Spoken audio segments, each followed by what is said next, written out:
بازار بند کرا کہ سب کو اندر لاؤ بھائی. کوئی پرانے ساتھی جائیں اور بازار بند کرا کے سب کو یہاں مجمع میں لائیں.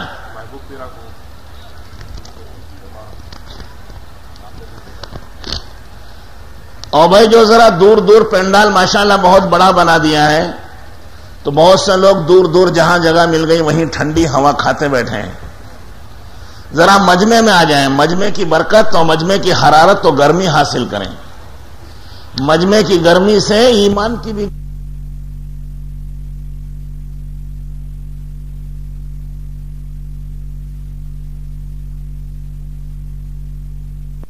آپ لوگ دور دور بیٹھے ہیں, قریب آ جائیے. آپ جتنے قریب ہوں گے انشاءاللہ اللہ سے بھی اتنے ہی قریب ہوں گے. مخلوق سے بھی قریب ہو جاؤ, اللہ سے بھی قریب ہو جاؤ. اٹھ کر ذرا آگے آ جاؤ بھائی. وہ سمجھ رہے ہم سے نہیں کہہ رہے, فرشتوں سے کہہ رہے ہیں. نہیں بھائی, فرشتوں سے نہیں کہہ رہے, آپ سے ہی کہہ رہے ہیں جو دور بیٹھے ہیں. ذرا اٹھ کر قریب آ جائیے.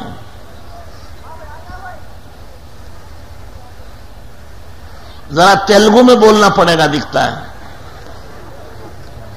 اردو کم سمجھتے ہیں. آ جاؤ, آگے آ جاؤ, اللہ آپ کو خوش رکھے. آگے آ جاؤ, آ جاؤ, اٹھ کر آ جاؤ. اپنا گھر چھوڑا, وطن چھوڑا, گاؤں چھوڑا, سب کچھ چھوڑا ہے.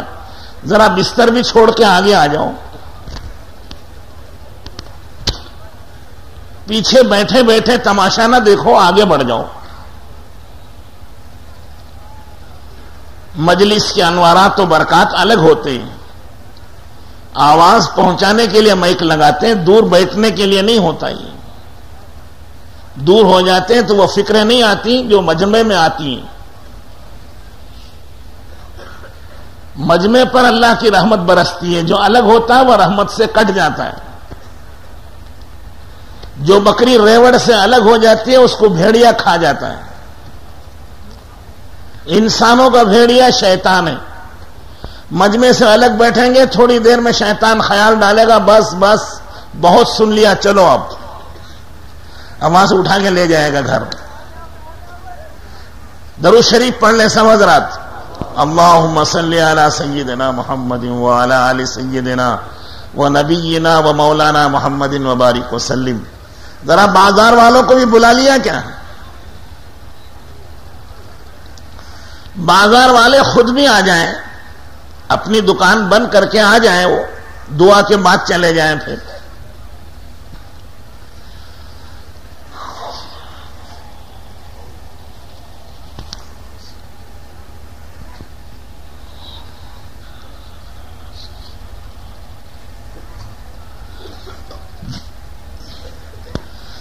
الحمد لله نحمده ونستعينه ونستغفره ونؤمن به ونتوكل عليه ونعوذ بالله من شرور أنفسنا ومن سيئات أعمالنا ونعوذ بالله من شرور أنفسنا ومن سيئات أعمالنا ونعوذ بالله من شرور أنفسنا ومن سيئات أعمالنا من يهد الله فلا مضل له ومن يضلله فلا هادي له ونشهد أن لا إله إلا الله وحده لا شريك له ونشهد أن سيدنا وسندنا ومولانا محمدا عبده ورسوله أرسله الله تعالى إلى كافة الناس بشيرا ونذيرا وداعيا إلى الله بإذنه وسراجا منيرا صلى الله تعالى عليه وعلى آله وأصحابه وبارك وسلم تسليما كثيرا كثيرا كثيرا. أما بعد فأعوذ بالله من الشيطان الرجيم. بسم الله الرحمن الرحيم. أجعلتم سقاية الحاج وعمارة المسجد الحرام كمن آمن بالله واليوم الآخر وجاهد في سبيل الله لا يستوون عند الله والله لا يهدي القوم الظالمين. الذين آمنوا وهاجروا وجاهدوا في سبيل الله بأموالهم وأنفسهم أعظم درجة عند الله وأولئك هم الفائزون. وقال النبي صلى الله عليه وسلم إنكم على بينة من ربكم ما لم تظهر فيكم سكرتان سكرة الجهل وسكرة حب العيش وأنتم تجاهدون في سبيل الله وتأمرون بالمعروف وتنهون عن المنكر إذا ظهر فيكم حب الدنيا فلا تجاهدون في سبيل الله ولا تأمرون بالمعروف ولا تنهون عن المنكر والقائلون يومئذ بالكتاب والسنة كالسابقين الأولين من المهاجرين والأنصار أو كما قال رسول الله صلى الله عليه وسلم. محترم بزرگوں اور دوستوں اور بھائیوں، اللہ جل شانہ امن والہ کا فضل و کرم ہے کہ اللہ تعالیٰ نے ہم سب کو اس دعوت و تبلیغ کی مبارک محنت میں لگنے کی توفیق عطا فرمائی ہے. اللہ تعالیٰ ہم سب کو موت تک اس مبارک محنت میں لگنے کی توفیق عطا فرمائے. اس کام کو کرنا بھی بہت بڑی نعمت ہے. اس کام میں باقی رہنا اور استقامت کے ساتھ لگے رہنا، ہمیشہ ثابت قدمی کے ساتھ چلتے رہنا، یہ اس سے بھی بڑی بات ہے. جتنے لوگ دعوت میں چلے ہیں، تبلیغ میں چلے ہیں، وقت لگایا ہے، آج وہ سب جمع ہوتے تو جتنے جمع ہیں اس سے 10 گنا زیادہ ہوتے. لیکن وہ کہیں رہ گئے، راستے میں کہیں رہ گئے، اللہ نے ان کو آگے بڑھنے کی توفیق نہیں دی. یہ ان کی محرومی اور وہ بدنصیبی کی بات ہے کہ اللہ جل شانہ نے نبیوں کی مبارک اور عالی محنت سے الگ کر دیا. یہ کام نبیوں کا کام ہے. نبی اللہ کے پاکیزہ اور معصوم بندے ہوتے ہیں، مبارک و مقدس بندے ہوتے ہیں. ساری کائنات میں اپنے اپنے زمانے میں نبی سب سے زیادہ قیمتی ہوتے ہیں. ان سے بہتر کوئی نہیں ہوتا. وہ سب سے اعلیٰ اور افضل ہوتے ہیں. اللہ نے ان کو یہ کام عطا فرمایا تھا، یہ ان کا کام ہے. ہم جیسے گنہگار ناکارہ اور نکمے کریں تو یہ اللہ کی دین و عطا ہے، اس کی نوازش و مہربانی ہے. ورنہ یہ کام ہمارا نہیں، کام تو نبیوں کا ہے. نبیوں کے نبی آقا رحمت سرور کونین تاجدار مدینہ احمد مجتبی محمد مصطفیٰ حضرت رسول اللہ صلی اللہ علیہ وسلم کا یہ مبارک کام ہے، جس کے لیے آپ نے پوری زندگی لگائی ہے. چلہ اور 3 چلے نہیں، پورے 23 سال دین کی محنت میں خرچ کیے ہیں. پوری زندگی نبوت سے لے کر آخر تک کی پوری زندگی اللہ تعالیٰ نے جو دی تھی وہ سب اللہ کے راستے میں لگائی اور پورا مال اللہ کے راستے میں لگایا. اپنے لیے کوئی بلڈنگ نہیں بنائی، کوئی کارخانہ نہیں لگایا، کوئی کھیتیاں اور باغات نہیں بنائے، بلکہ اللہ جل شانہ نے جو کچھ بھی مال دیا وہ سب کچھ اللہ تعالیٰ کے راستے میں دین پھیلانے کے لیے لگا دیا. تو اس کام کے لیے سب کچھ لگایا تھا. تو یہ ان مقدس ہستیوں کا کام ہے، بلکہ یہ خود اللہ جل شانہ کا کام ہے. تبلیغ کا کام کیوں ہے؟ کس کا کام ہے؟ اللہ کا کام ہے.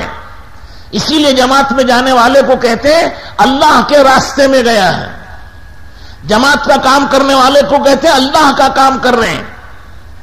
یہ کام بھی اللہ کا ہے اور راستہ بھی اللہ کا ہے. اس لیے اللہ جل شانہ سب سے بڑے ہیں تو اس کا اجر و ثواب بھی سب سے بڑا ہے. حضرت امام غزالی رحمت اللہ علیہ ایک بہت بڑے اولیاء اللہ ہیں. وہ فرماتے ہیں کہ اس دعوت و تبلیغ کا ثواب یہ سمندر کی طرح ہے. باقی جو نفلی عبادت ہے وہ ایک قطرے کی طرح ہے. ایک طرف پانی کا قطرہ ہو، ایک طرف سمندر ہو، تو کیوں بھائی کون سا زیادہ ہے؟ کتنے قطرے ہیں سمندر میں؟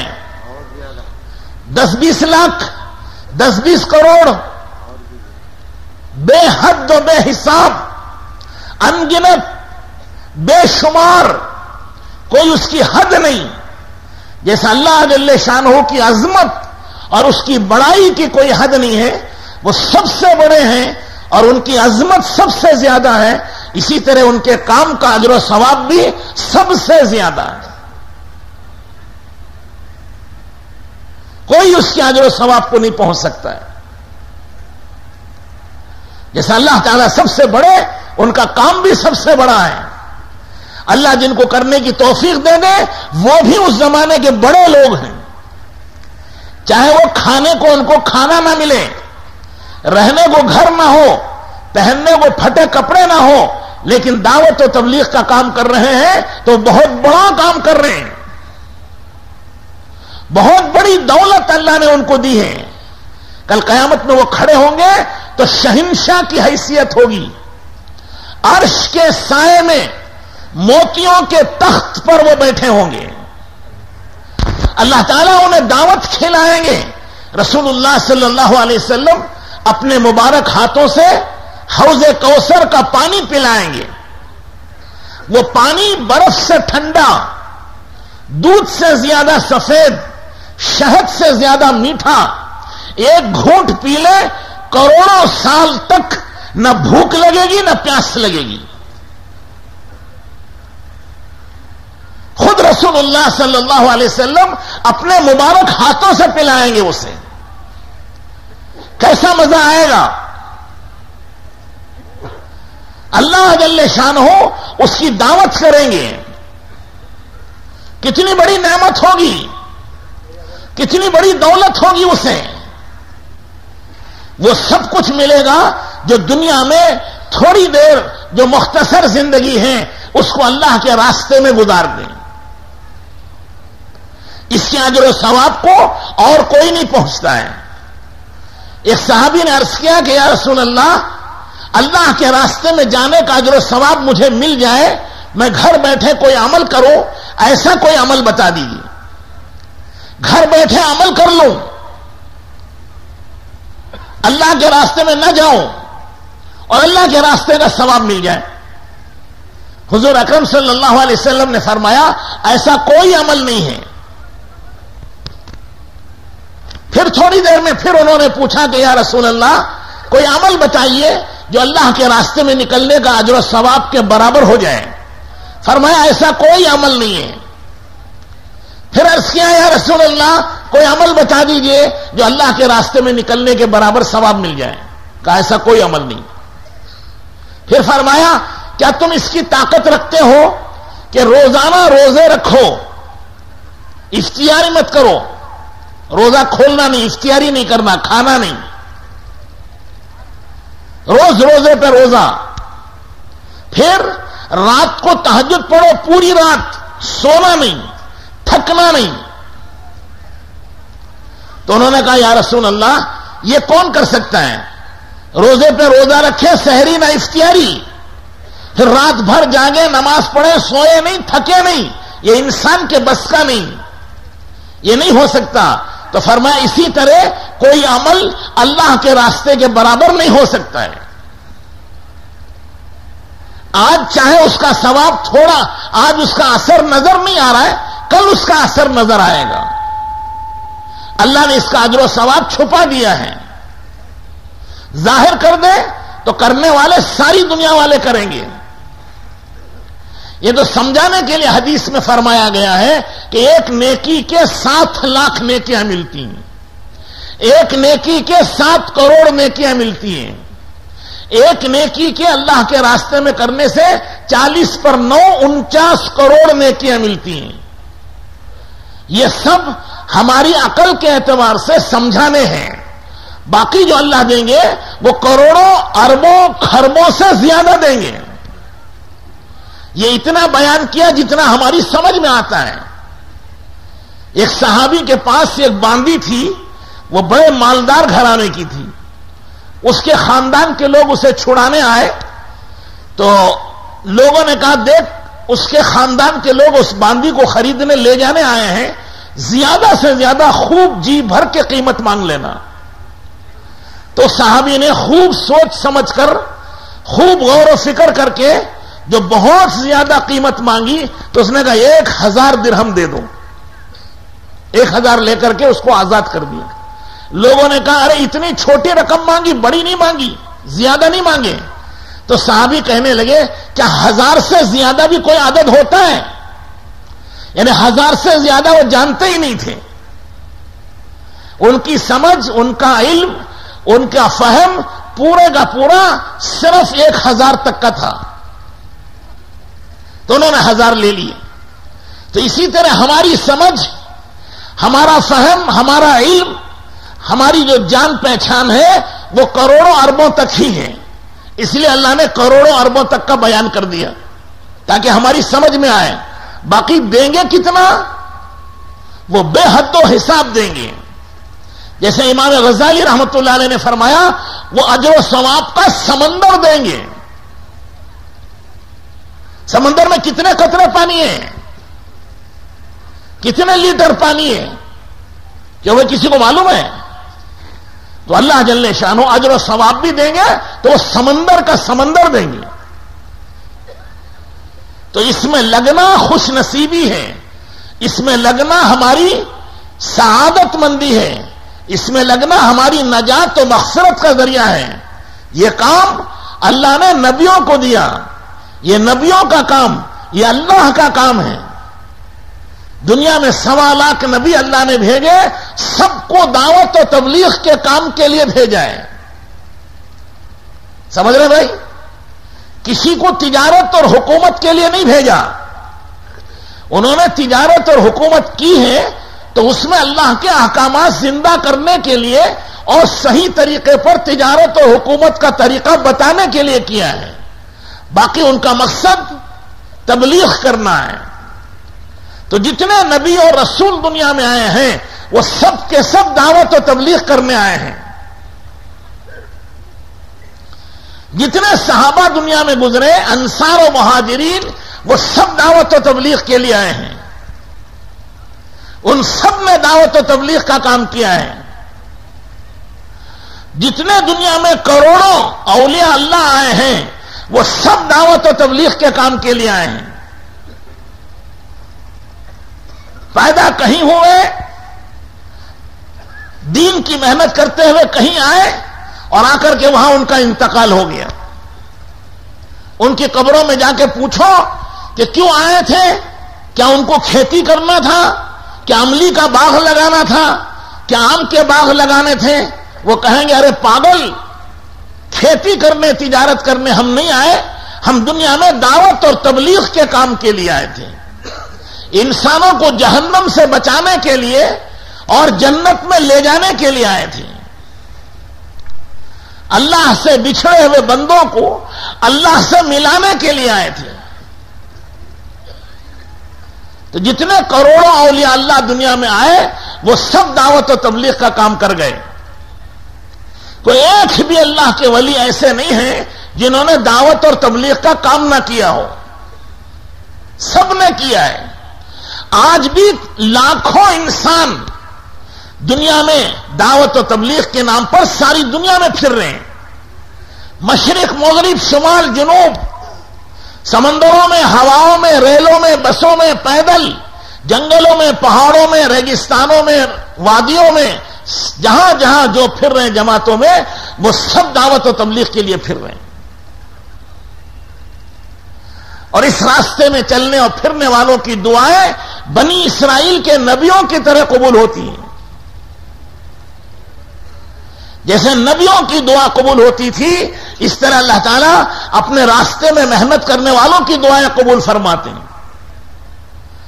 حضور اکرم صلی اللہ علیہ وسلم نے فرمایا زبور جو حضرت داؤد علیہ السلام پر نازل ہوئی ہے اس میں لکھا ہوا ہے کہ اس امت کے فرائض پہلے نبیوں کے برابر ہوں گے. اس امت کے نوافل کا ثواب نبیوں کے نوافل کے برابر ہوگا. اس امت کے چہروں پر نور نبیوں کے نور کی طرح چمکے گا. نبی نہیں بنیں گے, نبیوں کے کام کی وجہ سے نبیوں جیسا نور ہوگا. یہ دولت اللہ پاک دین کی محنت کرنے والوں کو عطا فرمائیں گے. ان کی عورتیں نبیوں کی عورتوں کے ساتھ کھڑا کی جائیں گی. ان کے بچے نبیوں کی اولاد کے ساتھ کھڑے کیے جائیں گے.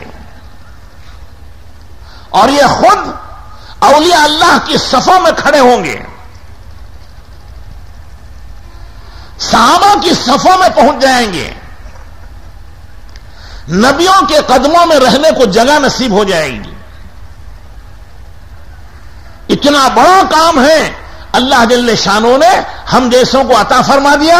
ہم سمجھتے نہیں ہیں, اس لیے اس کی ناقدری ہو جاتی ہے. کبھی چلے میں جاتے ہیں, کبھی نہیں جاتے, کبھی گشت میں جاتے ہیں, کبھی نہیں جاتے, کبھی تعلیم میں بیٹھتے ہیں, کبھی نہیں بیٹھتے, کیونکہ اس کی قدر نہیں ہے. نااہل کو کوئی چیز مل جاتی ہے تو وہ ضائع ہو جاتی ہے.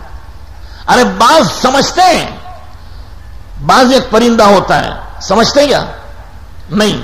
شکرا, شاہین, کیا کہتے ہیں آپ کے یہاں؟ کچھ کہتے ہیں کیا؟ کیا بولتے ہیں مولوی صاحب؟ شکرا, ڈیگا, کسے کہتے ہیں ڈیگا؟ ہاں, وہ ایک پرندہ ہے, وہ آسمانوں ہی میں اوپر ہی اڑتا ہے, اوپر ہی شکار کرتا ہے, اوپر ہی کھاتا, اوپر ہی رہتا, نیچے نہیں آتا زیادہ, وہ پہاڑوں پر ہی رہتا ہے وہ. اور اس کی قیمت کتنی؟ کبوتر کی 10 لاکھ روپے, 12 لاکھ روپے ہوتا, اتنا ہی ہے. سمجھ میں آ رہی نہیں آ رہی ہے؟ وہ شکار کرتا ہے, اپنے جیسے شکرے کو بھی شکار کر لیتا ہے اور دوسروں کو بھی شکار کرتا ہے. بڑے بڑے بادشاہ لوگ رکھتے ہیں اسے, عوام کے پاس نہیں رہتا. وہ خود بھی وہ بادشاہ ہے پرندوں کا, رہتا بھی بادشاہوں کے پاس ہے, اور اس کی قیمت لاکھوں کی ہوتی ہے. سمجھے نہیں سمجھے؟ وہ بادشاہ کے پاس تھا ایک, لیکن کسی دن اس کے دل میں پتہ نہیں کیا تکبر و غرور آیا, بادشاہ کا محل چھوڑ کے بھاگ گیا.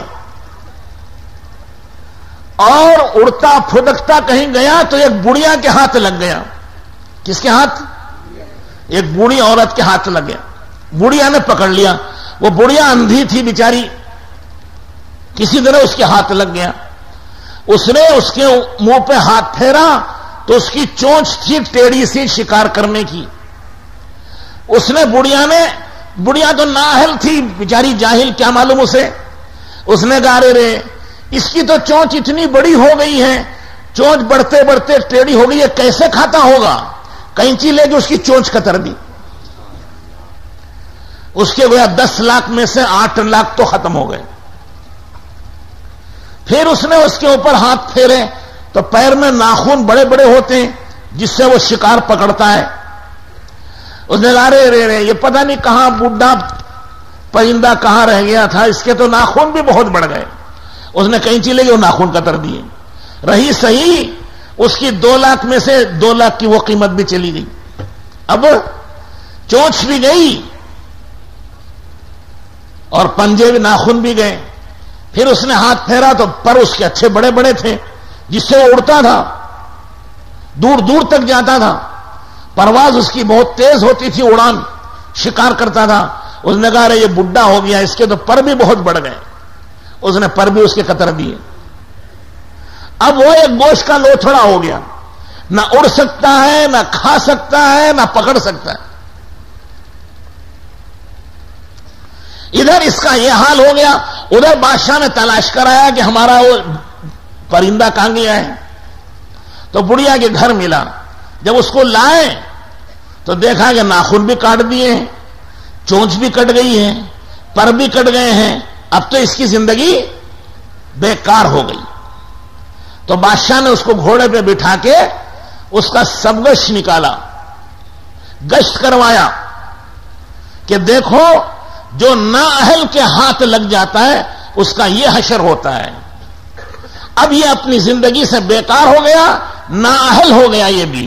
اب یہ سوائے پھینکنے کے کسی کام کا نہیں رہا. اس کو تو کاٹ پیٹ کے اس کی حقیقت ختم کر دی. تو شاید ایسے ہی دعوت و تبلیغ کا کام ہمارے ہاتھ لگا، ہم نااہل نکلے، ہم نے اس کی چونچ کاٹ دی، اس کے گشتوں کو کاٹ دیا، ہم نے اس کے ناخن کاٹ دیے، ہم نے اس کے تعلیموں کو کاٹ دیا، اور اس کے پر بھی کاٹ دیے جس سے اڑتا تھا جی، اس کی فکریں بھی ہماری ہم نے ختم کر دی، مسجد وار جماعت میں بیٹھنا بھی چھوڑ دیا. تو اس تبلیغ کے کام کو بالکل ایک معمولی بنا کر کے چھوڑ دیا ہے. کرو تو ٹھیک ہے، نہ کرو تو بھی ٹھیک ہے. کرو تو نبیوں کے ساتھ حشر ہوگا، نہ کریں گے تو ہلاکت و بربادی ہوگی، حرج بہت بڑا ہوگا، دین زندگی سے نکل جائے گا. جب دین زندگی سے نکل جائے گا تو اللہ کے عذاب کے شکار ہو جائیں گے. دنیا میں بھی مصیبتیں آئیں گی، آخرت میں بھی مصیبتیں آئیں گی. تو اللہ تعالی ہم سب کو اس مبارک کام کی قدردانی نصیب فرمائے، اس کے شکر گزار بننے کی توفیق عطا فرمائے. اس کا شکر ادا کریں گے اور اس کی قدردانی کریں گے اور اس کے معمولات کو پورا کرتے رہیں گے تو اللہ تعالیٰ اور ترقی دیں گے، اور آگے بڑھائیں گے، اور قبول فرمائیں گے. اور اگر خدا نہ خواستہ ناقدری ہوگی، ناشکری ہوگی، تو ناشکری کرنے والوں سے اللہ تعالیٰ چھین لیتے ہیں. لئن شکرتم لازیدنکم ولئن کفرتم ان عذابی لشدید، کہ اگر تم میری نعمتوں کا شکریہ ادا کرو گے تو اللہ تعالیٰ فرماتے ہیں کہ اس کی نعمت کو ضرور بڑھائیں گے، اور اگر ناشکری کرو گے تو اللہ تعالیٰ فرماتے ہیں اس نعمت کو بھی چھین لیں گے اور کسی عذاب میں مبتلا کر دیں گے. وہ نعمت بھی جائے گی اور کسی مصیبت میں مبتلا ہو جائیں گے. جو گشتوں میں وقت لگتا تھا وہ گشت کی توفیق بھی چھین لیں گے، اس کے بجائے دنیا کے چکر میں پھرتے رہیں گے، لوگوں کے دروازوں پر ٹھوکریں کھاتے رہیں گے. یہ ذلت اٹھانی پڑے گی جب نعمتوں کی ناقدری کی جاتی ہے. تو بہرحال بزرگوں اور دوستوں اور بھائیوں، یہ بڑا مبارک کام ہے اور بڑا مقدس کام ہے، بڑی نعمت ہے جو اللہ پاک نے ہم سب کو نصیب فرمائی ہے. اللہ تعالی ہم سب کو اس کی قدردانی نصیب فرمائے. دعوت و تبلیغ بڑا کام ہے. تو یہ دعوت کہتے ہیں کسے؟ کہ وہ ولیمے کی دعوت ہے کیا؟ دعوت کسے کہتے ہیں؟ نکاح کی دعوت کو؟ کیا چہلم کی دعوت کو؟ دعوت کہتے ہیں بلانے کو. کسے بلانا؟ تمام انسانوں کو بلانا. کس کی طرف؟ اللہ کی طرف. اللہ کی عظمت، اللہ کی بڑائی، اللہ کی کبریائی، اللہ کی طاقت و قدرت کی طرف بلانا. کتنے بڑے اللہ ہیں اور کتنی بڑی ان کی قدرت ہے. اتنا بڑا آسمان بنایا، بغیر ستون کے کھڑا کیا. ہزاروں سال سے یہ آسمان کھڑا ہوا ہے، کبھی اس میں پھٹن نہیں آتی. اتنی بڑی زمین بچھائی، کبھی یہ ڈوبتی نہیں ہے پانی میں. 18,000 قسم کی مخلوق پیدا کی اور سب کو اپنی قدرت سے روزی دے رہے ہیں. ان کے خزانوں میں کوئی کمی نہیں آ رہی ہے. قیامت تک دیتے جائیں گے، ان کے خزانوں میں کمی نہیں آئے گی. ان کا اسٹاک، ان کا خزانہ، ان کا ذخیرہ بہت بڑا ہے. سمجھ میں آ رہی بھائی؟ کہتے ہیں روزانہ کتنے بچے پیدا ہوتے ہیں؟ 3 لاکھ. روزانہ 3 لاکھ جان خدا ڈالتے ہیں اور 3 لاکھ بچوں کو 6 لاکھ آنکھیں دیتے ہیں، 6 لاکھ کان دیتے ہیں، 6 لاکھ ہاتھ دیتے ہیں، 6 لاکھ پیر دیتے ہیں. کہ وہ دے رہے نہیں دے رہے؟ کبھی اس کا اسٹاک ختم ہوا کیا؟ کتنا ہے اس کا اسٹاک میں؟ اس کے گوڈن میں آنکھوں کا اسٹاک کتنا ہے؟ ارے کبھی ختم ہوا؟ لاکھوں مل رہے روزانہ. کبھی ایسا نہیں ہوا بھائی چلو آنکھوں کا اسٹاک ختم ہو گیا اب بچے اندھے پیدا ہو رہے ہیں. ہوا ایسا؟ ہاتھوں کا اسٹاک ختم ہو گیا اب بچے سب بھی لولے پیدا ہو رہے ہیں. ایسا ہوا ہے؟ ارے ہوا کیا؟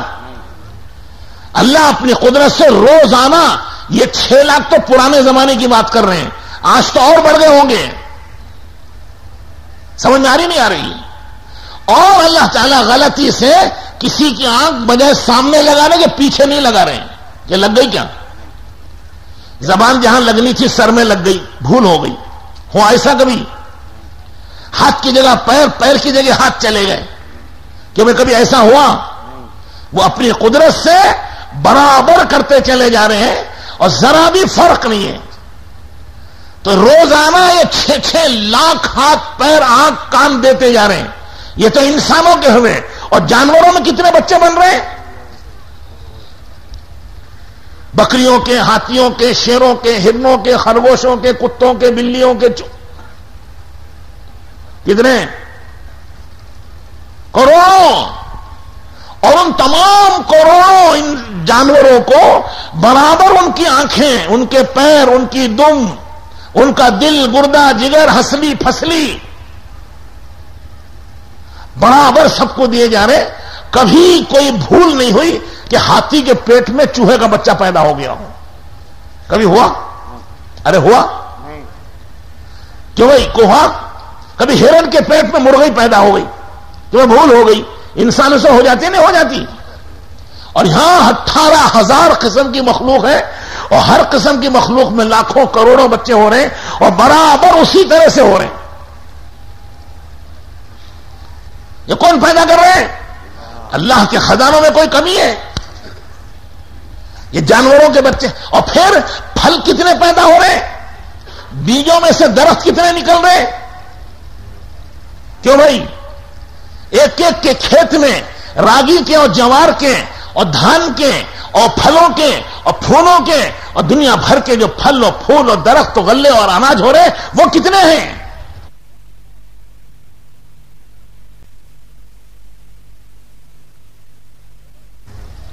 کیوں بھائی؟ ایک ایک کے کھیت میں راگی کے اور جوار کے اور دھان کے اور پھلوں کے اور پھولوں کے اور دنیا بھر کے جو پھل اور پھول اور درخت اور غلے اور اناج ہو رہے ہیں، وہ کتنے ہیں؟ کتنے بیجوں کو پھاڑ پھاڑ کر روزانہ خدا درخت پیدا کر رہے ہیں، اور ان درختوں میں پھل اور پھول اپنی قدرت سے برابر لگاتے چلے جا رہے ہیں. کیوں بھائی کوئی حد ہے؟ کروڑوں، اربوں، کھربوں درختوں میں لگ رہے ہیں. اور ایسا کبھی نہیں ہوا کہ سیب کے درخت میں آم لگ گیا ہو بھول سے، یا آم کے درخت میں انگور لگ گئے ہوں. کبھی ہوا ایسا؟ یہ اللہ کا نظام ہے، یہ اللہ کی قدرت ہے، یہ اللہ کی طاقت ہے. اللہ جل شانہ اس سارے نظام کو برابر کنٹرول کرتے چلے جا رہے ہیں، اور سب کو روزی دیتے چلے جا رہے ہیں. پوری دنیا میں کہیں ایک بکری بھوکی نہیں مرے گی، اس کی روزی اللہ کے ذمے ہے. ہاں، اپنے وقت پر اسے موت آتی ہے، مرے گی اپنے وقت پر. کل نفس ذائقۃ الموت، ہر جاندار کو موت کا مزہ چکھنا ہے. اپنے وقت پر تو موت سب کو آتی ہے، لیکن بھوک سے کوئی نہیں مرتا، کیونکہ اللہ جل شانہ نے وعدہ کیا ہے وَمَا مِن دَابَّةٍ فِي الْأَرْضِ إِلَّا عَلَى اللَّهِ رِزْقُهَا. زمین پر جتنے بھی جاندار ہیں سب کی روزی اللہ کے ذمے ہے. ان اللہ لا يخلف الميعاد. اللہ تعالیٰ وعدہ خلافی نہیں کرتے ہیں. وعدہ کیا سب کو پالیں گے اور سب کو روزی دیں گے، وہ دیں گے. وہ سانپ کو بھی دیں گے، بچھو کو بھی دیں گے، مچھر کو بھی دیں گے، پسو کو بھی دیں گے، نافرمان کو بھی دیں گے، فرمانبردار کو بھی دیں گے. سب کو روزی دیں گے. انسان کو بھی دیں گے، جانور کو بھی دیں گے. بھوک سے کوئی نہیں مرے گا. ہاں، اپنی موت سے مرتے ہیں سب. اپنی موت سے تو ایک دن جبرائیل علیہ السلام بھی مریں گے. ملک الموت جو سب کی موت دینے والا اور سب کی روح نکالنے والا ہے، وہ بھی ایک دن مرے گا. اپنی موت سے تو سب مریں گے، لیکن بھوک سے کوئی نہیں مرے گا، کیونکہ اللہ اسے روزی دیتے ہیں. اللہ کے ذمہ اس کی روزی ہے. جب اللہ جل شانہ سب کے پالنے والے ہیں تو میرے دوستو، بزرگ اور بھائیوں، ہم دعوت و تبلیغ کا کام کریں اور دین کا کام کریں تو ہمیں بھوکا مار دیں گے. اللہ اپنی قدرت سے پالتے ہیں. اپنی قدرت سے پرورش کرتے ہیں. اس کا ایک نظام ہے, وہ محروم نہیں کرتے کسی. قبیلے کرد میں ایک بہت بڑے ڈاکو رہتے تھے. انہوں نے ڈاکہ ڈالا اور لے جا کے مال تقسیم کر لیا. بیٹھے ہوئے تھے کھجور کے درخت سے ٹیک لگا کر. سامنے کھجور کا باغ تھا. ایک کھجور کا درخت سوکھ گیا تھا, کھوکھلا ہو گیا, سوکھ گیا, پھوکھل ہو گیا. اور ایک دوسرے درخت میں تازہ کھجوریں تھیں. یہ چڑیاں وہ تازہ کھجور توڑتی تھی, اور سوکھے درخت میں جو درخت کھوکھلا اور پھوکھل ہو گیا تھا اس میں ڈالتی تھی. وہ ڈاکوؤں کے سردار کو یہ خیال آیا کہ یہ چڑیا کتنی کھجور جمع کر رہی ہے, اس کے لیے تو ایک کھجور بھی بہت ہے. اس کے لیے, اس کے بچوں کے لیے یہ ایک کھجور کافی ہے. یہ اتنی ساری کھجوریں کہاں لے جا رہی ہے؟ ڈاکو تو ہمت والے ہوتے ہی ہیں. وہ درخت پہ چڑھ گیا دیکھنے کے لیے. درخت پہ چڑھا تو کیا دیکھتا ہے کہ ایک سانپ ہے. وہ بوڑھا ہو گیا, اندھا ہو گیا ہے, اور چڑیا پکی ہوئی تازہ کھجوریں اس کے منہ میں لا کے ڈال رہی ہے. وہیں سے اوپر سے کود گیا, سر پہ مٹھی ڈالی, خاک ڈالی, چیخنے چلانے لگا, رونے لگا کہ یا اللہ, جب سانپ جسے مارنے کا تو نے حکم دیا, قتل کرنے کا تو نے حکم دیا ہے, جب وہ بوڑھا ہو گیا, اندھا ہو گیا, تو ایک چڑیا کو مقرر کیا ہے کہ اسے حلال پاک روزی پہنچائے, تازہ روزی پہنچائے. اور میں مسلمان, اور مجھے لوگوں کا مال لوٹنے پر لگا دیا, حرام میں لگا دیا ہے. توبہ کی, اللہ کے راستے میں نکلے, یہاں تک کہ اللہ تعالیٰ نے اس کو قبول فرمایا, اللہ کا ولی بن گیا. وہ تو اللہ تعالیٰ اپنی قدرت سے ساری دنیا کو پالتے ہیں, چھوڑتے, بھوکا نہیں مارتے. حضرت فضیل ابن عیاض رحمت اللہ علیہ ایک بہت بڑے بزرگ ہیں, سلسلے چشتیہ کے بڑے اولیاء اللہ ہیں, ان کے لاکھوں مریدین ہیں. شروع میں وہ چوری کرتے تھے, زندگی غلط تھی. ایک دن چوری کرنے ایک گھر میں گئے, چوری کی, سامان جمع کیا, لے کر چلنے لگے تو اس گھر میں ایک صاحب قرآن پڑھ رہے تھے, نماز پڑھ رہے تھے. انہیں کوئی خبر نہیں تھی کہ کون گھر میں گھس گیا, کون چوری کر رہا ہے. وہ تو اللہ سے باتیں کرنے میں لگے ہوئے ہیں, نماز پڑھنے میں لگے ہوئے ہیں, نماز میں جی لگا ہوا ہے, نماز میں خدا کی طرف متوجہ ہیں, گھر کی چوری کا کوئی خیال نہیں ہے. جب وہ سامان لے کے نکلنے لگے تو جو نماز پڑھ رہے تھے وہ زور زور سے قرآن پڑھ رہے تھے. انہوں نے پڑھا, پڑھتے پڑھتے ان کی زبان پر آیا, الم یعنی للذین آمنوا ان تخشع قلوبہم لذکر اللہ, کیا ایمان والوں کے لیے اللہ سے ڈرنے کا بھی وقت نہیں آیا؟ بس یہ آیت ان کے دل میں لگی, سامان پھینک دیا اور چیخنے اور چلانے لگے کہ بے شک اللہ سے ڈرنے کا وقت آ گیا, ڈرنے کا وقت آ گیا, آ گیا. روتے روتے روتے صبح کر دی. پھر اللہ کے راستے میں نکلے, مجاہدے کیے, اللہ کے دین کی محنت میں لگے, یہاں تک کہ وہ ولی ہوئے. ولی نہیں, ولیوں کے سردار ہو گئے. یہ کب ہوا؟ جب انہوں نے اپنی زندگی سے توبہ کی, غلط زندگی کو چھوڑ کر صحیح زندگی پر آئے. دعوت و تبلیغ کا کام اسی کے لیے ہے کہ ہم اپنی زندگیاں, جو ہماری زندگی گزر رہی ہے وہ صحیح نہیں ہے, اس میں اللہ کا ڈر و خوف نہیں ہے, اس میں اللہ پر توکل و بھروسہ نہیں ہے, اس میں رسول اللہ صلی اللہ علیہ وسلم سے محبت نہیں ہے, اس میں رسول اللہ صلی اللہ علیہ وسلم کی سنتیں نہیں ہیں, اس میں آخرت کی فکر نہیں ہے. کہاں دیکھ رہے ہو, کہاں دیکھ رہے ہو بھائی؟ ایک آواز آئی ادھر, یہی تو زندگی غلط ہے. وہ حضرت نماز پڑھ رہے تھے, گھر میں چوری ہو رہی تھی, تب بھی انہوں نے خیال نہیں کیا. ہمیں کسی نے ایک آواز زور سے لگا دی, ہمارا سارا دھیان ادھر. ایسے ہی نماز ہے, ایک مکھی آ کے بیٹھتی ہے تو دھیان چلے جاتا ہے, ایک چونٹی آ جاتی ہے تو دھیان چلے جاتا ہے,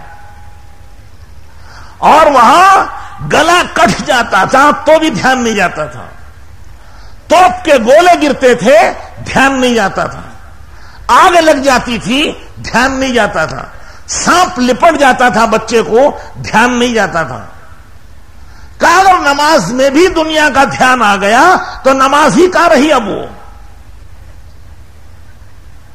نماز وہ ہے جس میں سوائے اللہ کے اور کسی کا دھیان نہ آتا ہو, اسے نماز کہتے ہیں.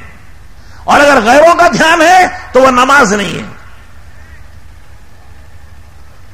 تو بزرگوں اور دوستوں اور بھائیوں, دعوت و تبلیغ کہتے ہیں کہ ہم اپنی غلط زندگیوں سے ہٹ کر صحیح زندگی اختیار کریں. صحیح زندگی کیا ہے؟ حضرت محمد الرسول اللہ صلی اللہ علیہ وسلم کی پاکیزہ زندگی, وہ صحیح زندگی ہے, وہ اللہ کو محبوب ہے, وہ اللہ کو پیاری ہے. جو کوئی اللہ کا دوست بننا چاہے, اللہ کا ولی بننا چاہے, اللہ کی رحمتیں اور برکتیں حاصل کرنا چاہے, اس کے ذمے ہے کہ اپنی خواہشات کو چھوڑ کر رسول اللہ صلی اللہ علیہ وسلم کی سنت پر چلے. نبی کریم صلی اللہ علیہ وسلم نے فرمایا لا یؤمن احدکم حتی اکون احب الیہ من والدہ وولدہ والناس اجمعین او کما قال رسول اللہ صلی اللہ علیہ وسلم, کہ تم میں سے کوئی انسان سچا پکا مسلمان نہیں بن سکتا جب تک کہ میری محبت تمہارے ماں باپ سے, تمہاری بیوی بچوں سے, تمام انسانوں سے زیادہ نہ ہو جائے. رسول اللہ صلی اللہ علیہ وسلم ہم سے بہت محبت کرتے تھے. ہمارے ذمہ بھی واجب ہے کہ ہم رسول اللہ صلی اللہ علیہ وسلم سے سب سے زیادہ محبت کریں. اگر ہمارے دلوں میں دوسروں کی محبت زیادہ ہے تو ہمارا ایمان کھوٹا ہے. جب اللہ کے رسول علیہ السلام نے فرمایا کہ میری محبت سب سے زیادہ ہو تو تم مومن ہو, تو حضرت عمر رضی اللہ تعالیٰ عنہ نے فرمایا کہ یا رسول اللہ, آپ میرے نزدیک سب سے زیادہ محبوب ہیں, لیکن میری جان آپ سے زیادہ محبوب ہے, میری جان کی محبت میرے اندر زیادہ ہے. تو فرمایا کہ عمر, تمہارا ایمان ابھی مکمل نہیں ہوا, تمہارا ایمان کھوٹا ہے, ناقص ہے, خراب ہے. پھر تھوڑی دیر میں حضرت عمر رضی اللہ تعالیٰ عنہ نے فیصلہ کیا, عرض کیا کہ یا رسول اللہ, اب آپ کی محبت میری جان سے بھی زیادہ ہے. تو فرمایا کہ عمر, اب تمہارا ایمان مکمل ہوا, اب تم سچے پکے مسلمان ہوئے, اب تم خدا کے لاڈلے اور پیارے بنو گے. یہاں تک اللہ کے رسول صلی اللہ علیہ وسلم سے محبت کرنی, ایک ایک ادا آپ کی پسند آئے, ایک ایک سنت آپ کی پسند آئے, ایک ایک سنت پر عمل کریں. آپ سے محبت کیا ہے؟ آپ سے محبت کریں, آپ کی سنتوں سے محبت کریں, آپ کے طریقے سے محبت کریں, آپ کے دین سے محبت کریں, اور آپ کے ایک ایک عمل سے, ایک ایک ادا سے محبت کریں. بلکہ آپ کے شہر سے محبت کریں, مدینے سے محبت ہو, مدینے کے کھجوروں کے درختوں سے محبت ہو, مدینے کی مٹھی سے محبت ہو, چونکہ یہ رسول اللہ صلی اللہ علیہ وسلم کے شہر کی مٹھی ہے. اس نے رسول اللہ صلی اللہ علیہ وسلم کی زیارت کی ہے. سمجھ میں آ رہی نہیں آ رہی ہے؟ لیلا مجنو کے قصے سنے. ایک لیلا عورت پر ایک مجنو اس کا عاشق ہو گیا. وہ کہتا تھا امر علی الدیار دیار لیلا اقبل ذل جداری وذل جدارا وما حب الدیار شغفنا قلبی ولکن حب من سکن الدیار. عربی میں کہتا ہے کہ میں جب لیلا کی گلی سے گزرتا ہوں تو کبھی اس دیوار کو پیار کرتا ہوں, کبھی اس پتھر کو بوسہ دیتا ہوں, کبھی وہ کتے کو بھی پیار کرتے تھے. لوگوں نے کہا ارے مسلمان ہو کے کتے کو پیار کرتا ہے. کہنے لگے تمہیں پتا ہے یہ میری لیلا کے گلی کا کتا ہے, اس سے محبت ہے تو اس کے کتے سے بھی محبت ہو گئی, اس کی گلی کے پتھروں سے محبت ہو گئی. وہ کہتے ہیں ان پتھروں سے محبت نہیں ہے بلکہ ان گھروں میں رہنے والی ایک محبوبہ سے میری محبت ہے. ایک عارضی, فانی, چھوٹنے والی, ناپاک, گندی محبت میں انسان اس طرح دیوانہ ہو جاتا ہے. تو حضور اکرم صلی اللہ علیہ وسلم کی محبت یہ ایمانی محبت ہے, یہ روحانی محبت ہے, یہ پاکیزہ محبت ہے, یہ ایمان ہے, یہ نجات دینے والی محبت, یہ مغفرت کرانے والی محبت, یہ جنت میں لے جانے والی محبت ہے. اس کے لیے کتنی نہیں کوشش کرنی چاہیے. جس کے دل میں رسول اللہ صلی اللہ علیہ وسلم کی محبت ہے وہ کامل ایمان والا ہے. جس کے دل میں حضور کی محبت ہے اس کے دل میں اللہ کی محبت ہے. جس کے دل میں رسول اللہ صلی اللہ علیہ وسلم سے محبت نہیں ہے اس کے دل میں اللہ کی بھی محبت نہیں ہے. جو رسول اللہ صلی اللہ علیہ وسلم کی اطاعت نہیں کرے گا اس کی مغفرت نہیں ہوگی. تو میں نے عرض کیا کہ رسول اللہ صلی اللہ علیہ وسلم سے محبت کرنا, آپ کے کپڑوں سے محبت کرنا, آپ کی صورت سے محبت کرنا, آپ کی سیرت سے محبت کرنا, آپ کے اعمال سے محبت کرنا, آپ کے اخلاق سے محبت کرنا, یہ ایمان ہے اور یہ تبلیغ ہے, یہ دعوت ہے. اسی کی دعوت دینا ہے تمام انسانوں کو کہ اے انسانوں کے پیچھے چلو گے برباد ہو جاؤ گے, محمد الرسول اللہ صلی اللہ علیہ وسلم کے پیچھے چلو گے کامیاب ہو جاؤ گے. اپنے اپنے طور طریقے چھوڑو, اپنے اپنے رسم و رواج چھوڑو, اپنے اپنے خاندان و برادری کے راستے کو چھوڑو, ایک حضرت محمد الرسول اللہ صلی اللہ علیہ وسلم کا پاکیزہ راستہ اختیار کرو. اسی راستے پر چل کر ہمیں نجات ملے گی, کامیابی ملے گی, عزت ملے گی, جنت ملے گی, مغفرت ملے گی, دنیا ملے گی, آخرت ملے گی. جو کچھ بھی ملے گا حضور کے صدقے میں ملے گا. تعالیٰ نے فرمایا لولا کا لما خلقت الافلاق, اے میرے حبیب اگر آپ کو دنیا میں پیدا کرنا نہ ہوتا تو میں یہ دنیا نہ پیدا کرتا.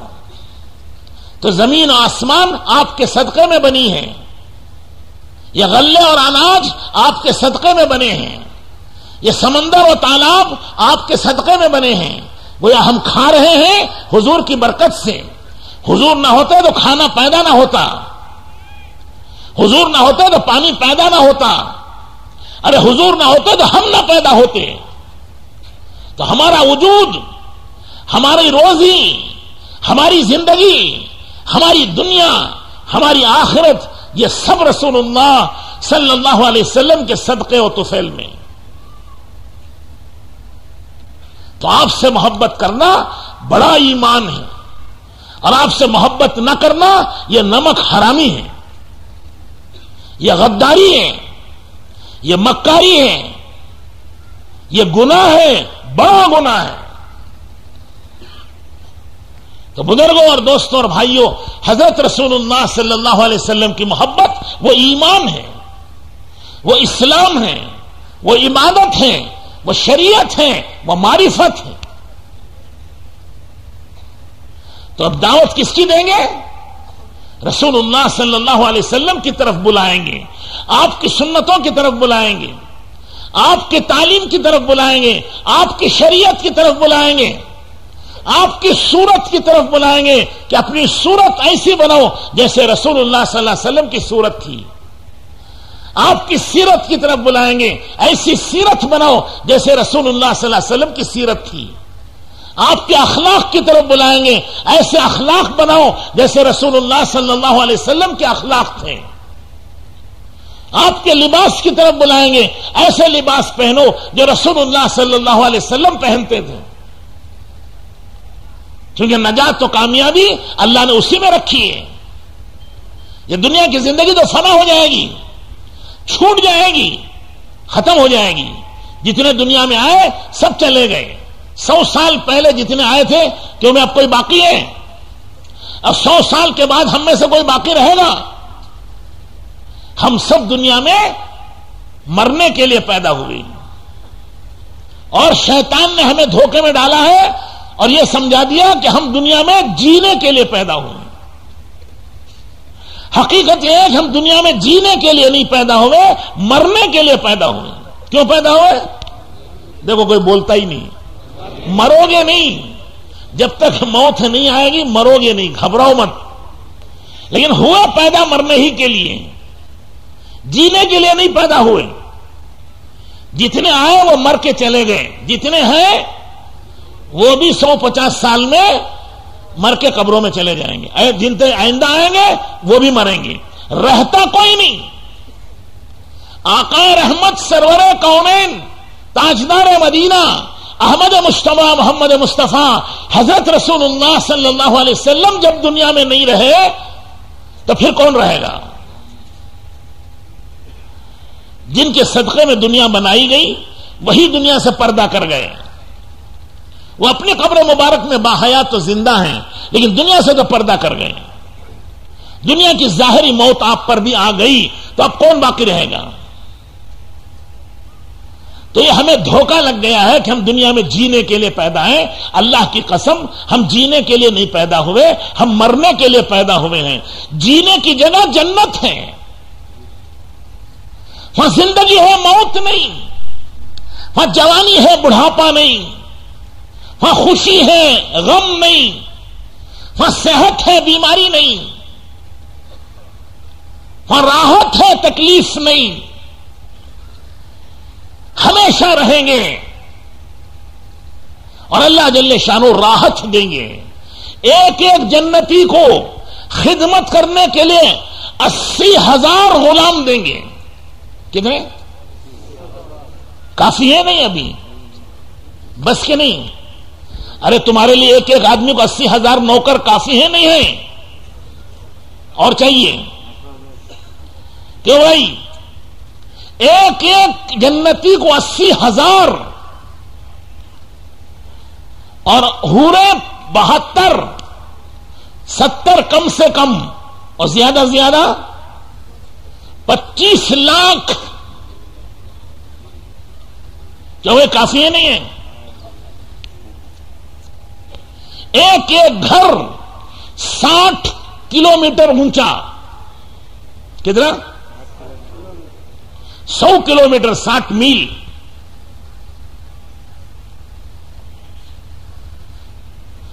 سینکڑوں کلومیٹر لمبا.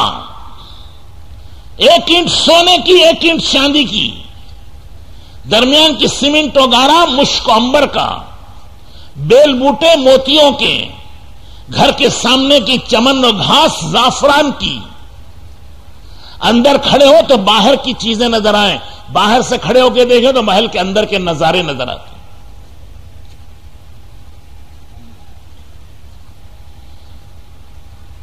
سہانا وقت ہوگا عصر کے بعد کا, ایسا ٹھنڈا, نہ رات ہوگی نہ دن, نہ گرمی ہوگی نہ سردی, نہ پانی پینا پڑے گا نہ کچھ. اور اللہ جل شانہ موج کے کھانے دیں گے. ایک وقت کا کھانا 10,000 فرشتے لے کے آئیں گے. 2 ہاتھ میں 2 طباخ ہوں گے. 20,000 قسم کے کھانے ایک ناشتے میں کھائے گئے. پیٹ خراب نہیں ہوگا, بدہضمی نہیں ہوگی, خے پاخانے نہیں ہوں گے, کیونکہ یہ کھانا لذت کے لیے ہے, ضرورت کے لیے نہیں. 20,000 کھانے ایک وقت کھائے گا. نہ کھائے 20,000 سال نہ کھائے تو بھوک نہیں لگے گی. کھانا بھوک کے لیے نہیں ہے, لذت کے لیے ہے. کھاؤ تو لذت ہے, نہ کھاؤ تو نہ کھانے میں بھی ایک لذت ہے. آم کھا رہے, جی چاہا کہ سپوٹے کا چیکو کا مزہ آ جاتا تو آم چیکو بن جائے گا, سپوٹا بن جائے گا. جو آپ چاہیں گے وَلَكُمْ فِيهَا مَا تَشْتَهِي أَنفُسُكُمْ وَلَكُمْ فِيهَا مَا تَدَّعُونَ, جو کچھ بھی تم چاہو گے وہ سب کچھ تمہیں جنت میں ملے گا. اور جو کچھ کہا جا رہا ہے یہ سب کچھ اور اس سے زیادہ ملے گا. شک نہ کرنا, شک شبہ کرو گے ایمان چلے جائے گا.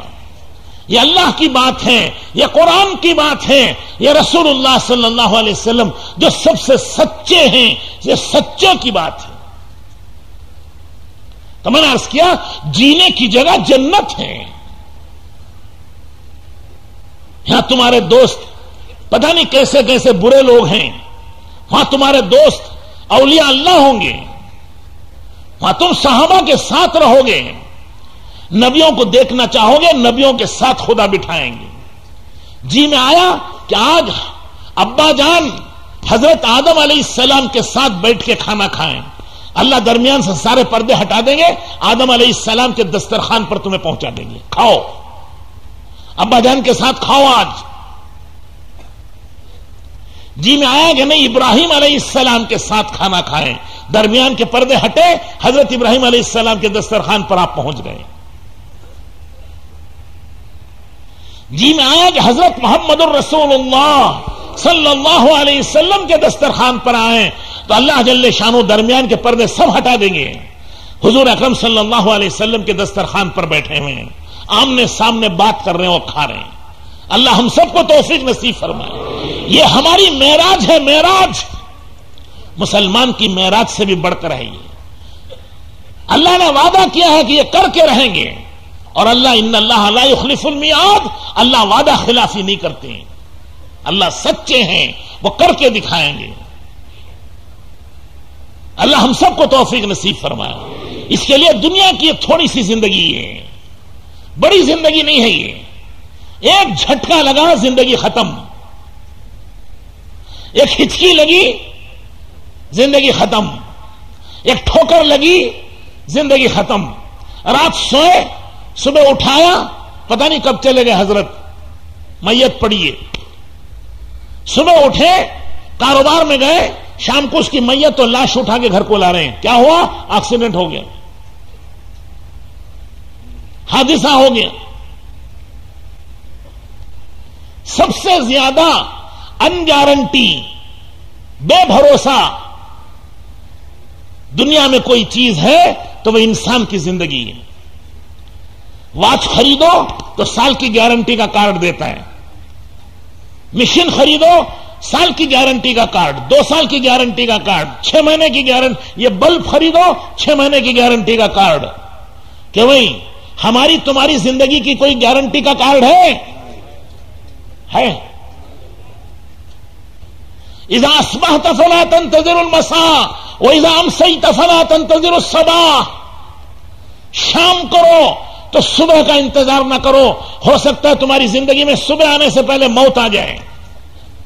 صبح کرو تو شام کا انتظار نہ کرو، ہو سکتا ہے تمہاری زندگی میں شام آنے سے پہلے موت آ جائے۔ کتنے لوگ ہیں عید کی تیاری کر رہے ہیں اور انہیں مرنا ہے، عید کی نماز سے پہلے جھٹکا لگا اور مر گئے، عیدگاہ میں ان کا جنازہ آ رہا ہے، نئے کپڑے سلے پڑے ہیں، گھر کا سامان خریدا ہوا پڑا ہوا ہے، عورتیں اور بچے خوشیاں مناتے ہوئے اب رو رہے ہیں اور میت گھر میں پڑی ہوئی، شادی ہو رہی ہے، دھوم دھڑیلا ہو رہا ہے، اچانک کسی کا ہارٹ اٹیک ہوتا ہے، وہ ماتم خانہ بن جاتا ہے۔ خوشیاں سب غم سے بدل گئی، ہنسنے والے رونے اور چیخنے اور چلانے لگے۔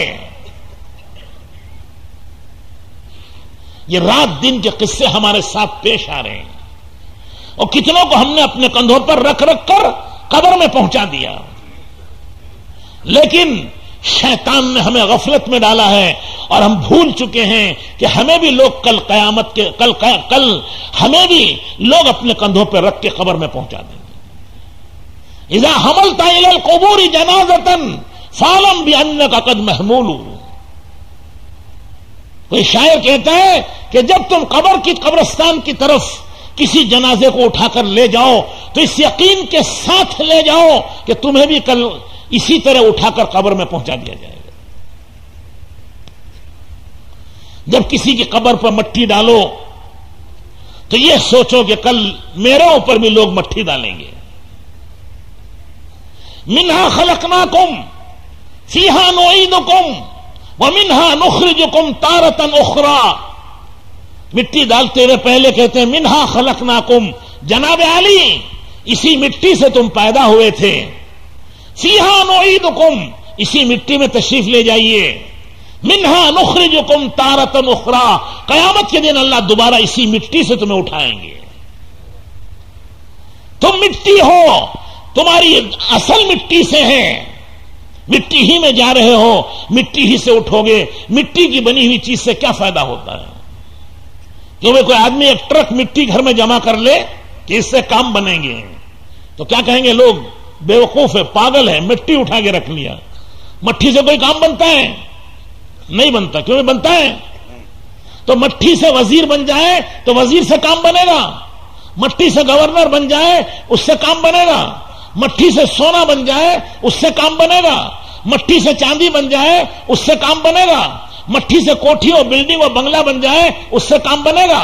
نہیں، جیسے مٹی سے کام نہیں بنتا، مٹی سے بنی ہوئی بلڈنگ سے بھی کام نہیں بنتا، مٹی سے بنے ہوئے انسان سے بھی کام نہیں بنتا، اور مٹی سے بنے ہوئے سونے اور چاندی سے بھی کام نہیں بنتا.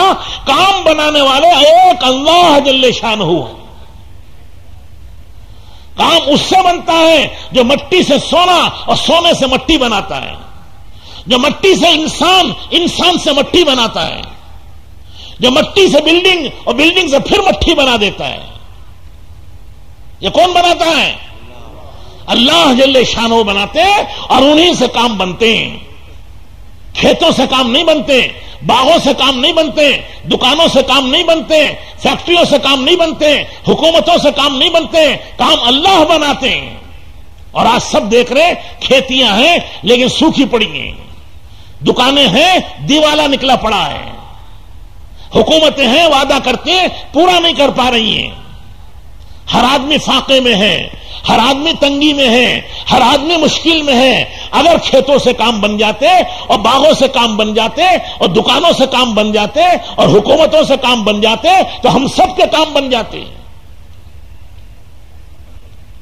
لیکن بن نہیں رہے، بگڑ رہے ہیں. الیکشن کے موقع پر جتنے سیاستدان ہیں اتنے وعدے کرتے ہیں کہ گویا تمہارے گھروں سے دودھ کی نہر جاری کر دیں گے.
رہے ہیں.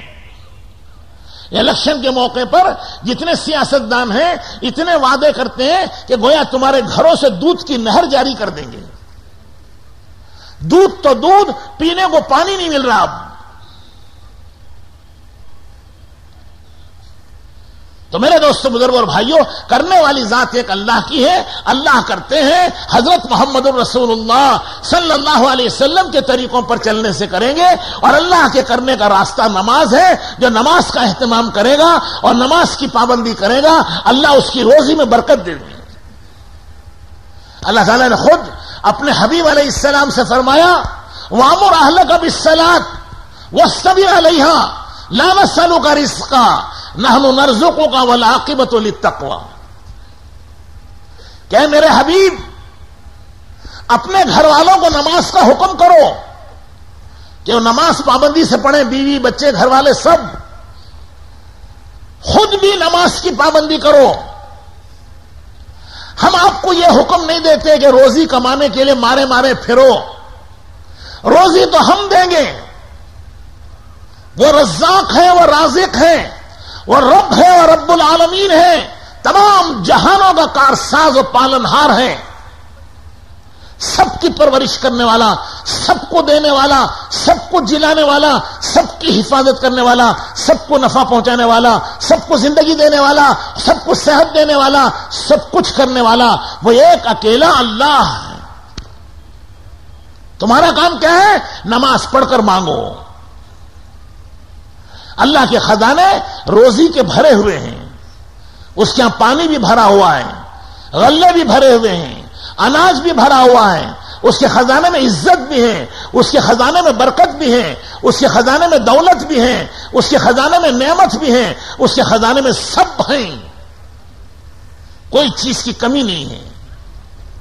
کمی ہمارے مانگنے کی ہے، ہمیں انسانوں سے مانگنا آتا ہے، اللہ سے مانگنا نہیں آتا، اسی لیے کمی ہو گئی ہے۔ اللہ سے مانگنا سیکھ لیں گے، اللہ اپنے خزانوں سے دیں گے۔ اللہ مانگنے والے سے خوش ہوتے ہیں، مانگنے والے سے راضی ہوتے ہیں، مانگنے والے کو عطا کرتے ہیں، خالی نہیں بھیجتے۔ کوئی اللہ سے نہ مانگے تو اللہ ناراض ہو جاتے ہیں، غضبناک ہوتے ہیں، پھر اس کی پکڑ فرماتے ہیں۔ تو اللہ تو مانگنے والوں سے راضی و خوش ہو جاتے ہیں۔ مانگنے کا طریقہ کیا ہے؟ نماز پڑھ کے اللہ سے مانگے۔ نبی کریم صلی اللہ علیہ وسلم گھر تشریف لائے، پوچھا حضرت عائشہ رضی اللہ تعالی عنہا سے کہ کھانے کے لیے کچھ ہے؟ تو انہوں نے عرض کیا کہ یا رسول اللہ کھانے کے لیے گھر میں کچھ بھی نہیں ہے، فاقہ و تنگی ہے۔ فرمایا اچھی بات ہے، مسجد میں تشریف لے گئے، نماز پڑھی، دیر تک نماز پڑھتے رہے، 2 4 6 خدا جانے کتنی رکعتیں پڑھی، پھر گھر آئے، پوچھا کہ عائشہ کھانے کے لیے کچھ آیا؟ کہا بھی کچھ نہیں۔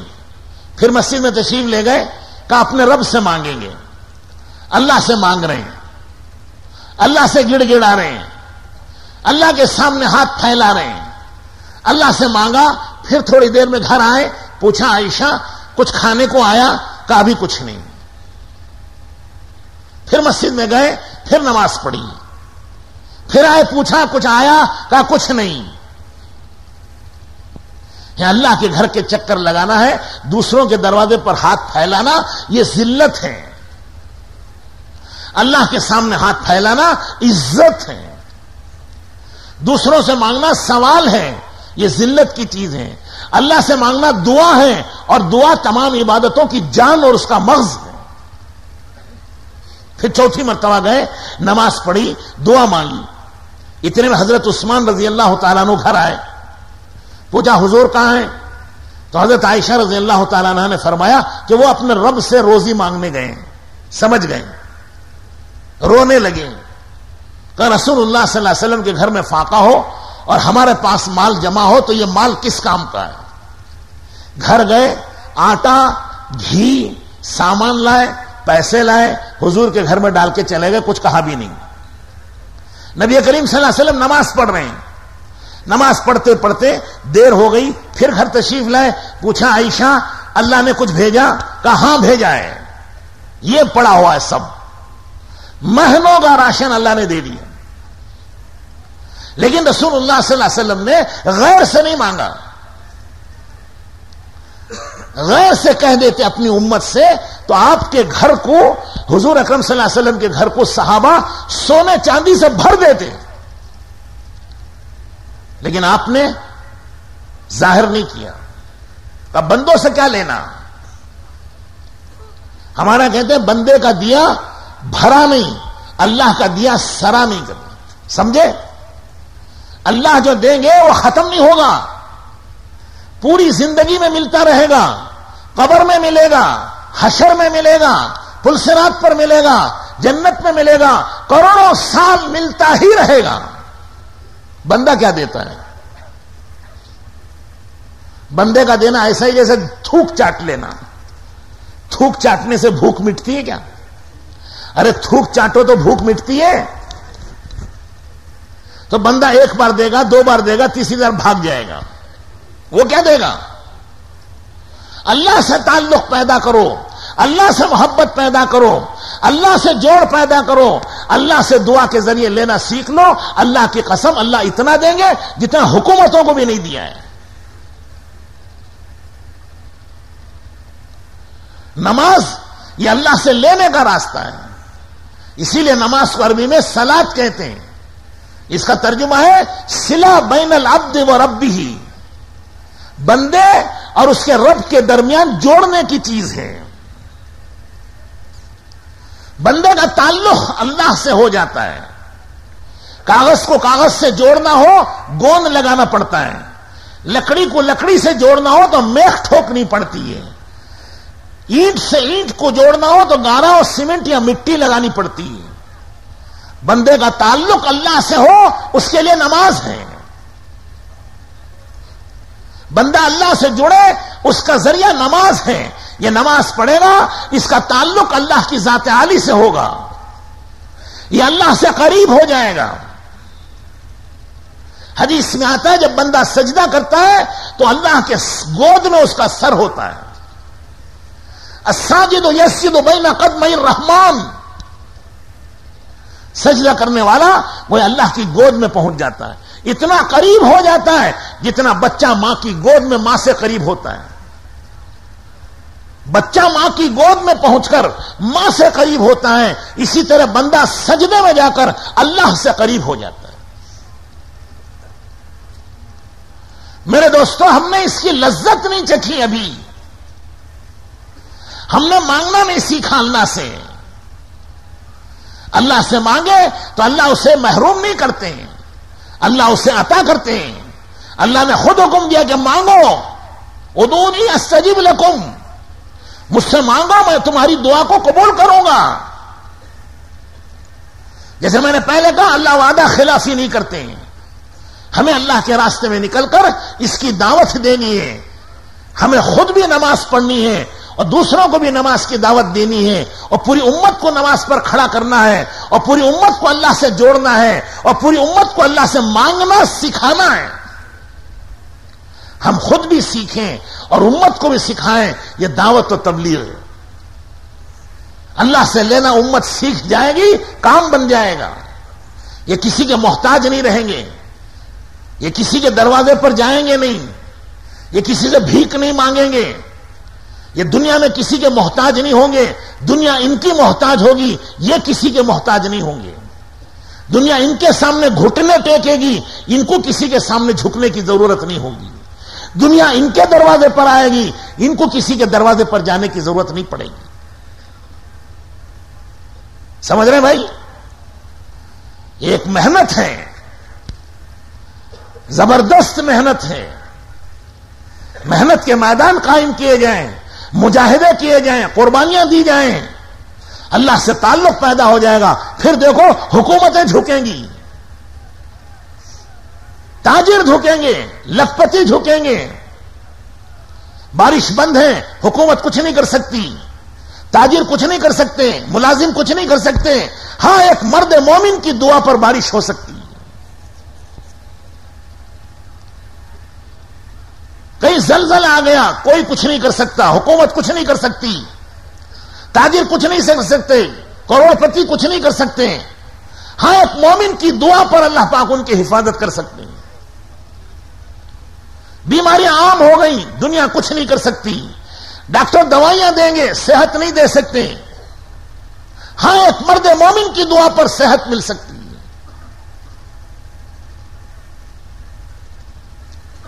سمجھ میں آ رہی بھائی؟ اللہ ہم سب کو سمجھائے۔ اس دعوت و تبلیغ کے ذریعے سے یہ عرض کیا جاتا ہے کہ یہ ہمارے اندر پیدا ہو، ہم محنت کریں، ہم کوشش کریں، ہم مشق کریں، اللہ کے ہو جائیں، اللہ ہمارے ہو جائیں، پھر سب کام بن جائیں گے۔ اللہ کرے دنیا میں ایک آواز لگ جائے اور امت اس کا نمونہ بن کے دکھا دیں کہ اس کے مسائل اللہ حل کریں، اس کی مشکلوں کو اللہ آسان کر دیں، اس کی حاجتوں کو اللہ پورا کر دیں، پھر دنیا میرے دوستوں بزرگوں اور بھائیوں ان کے سامنے جھکتی چلی جائے گی۔ لیکن یہ صرف بیان سے نہیں ہوگا، یہ کوشش کرنی پڑے گی، محنت کرنی پڑے گی، مجاہدے کرنے پڑیں گے.